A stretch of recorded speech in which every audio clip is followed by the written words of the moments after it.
This is Al Jazeera, and these are some of the stories making the headlines. The head of cricket's Indian Premier League has been suspended after being accused of fraud and match fixing. Despite the allegations, though, Nick Holt, a cricket correspondent with the UK's Daily Telegraph newspaper, thinks the future of the IPL isn't under threat. And I think the IPL will go on. The IPL will continue to be hugely popular. As your report said, it's still very popular with the supporters in India. They're not really that bothered about the goings on of the business side of things. So I think it will continue to grow. It will continue to be a presence on the world scene. It's just maybe its wings have been clipped a little bit over the last few weeks. In Sudan, Omar al-Bashir has retained his presidency after winning the recent election there, 68% of the vote he got. That result was as expected because al-Bashir ran virtually unopposed after his main opponents pulled out of the race. Mohammed Ado is more from Khartoum.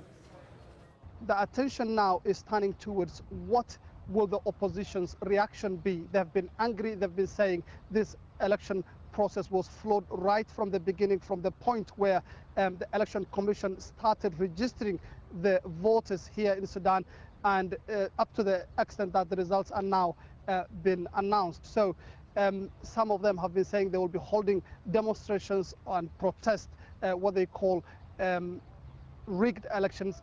And we've been highlighting here on Al Jazeera the plight faced by a minority group in Slovakia.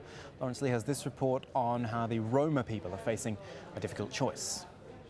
What's now being put forward by the government in Bratislava is either the most ambitious or the most controversial plan ever proposed by European governments to try to tackle the Roma problem once and for all.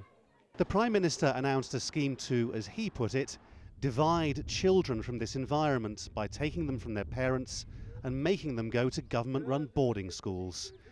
For unemployed Roma like Yaroslav and his wife, this has suddenly presented a stark choice: keep their children but with no future, or let them go to be assimilated into Slovak culture.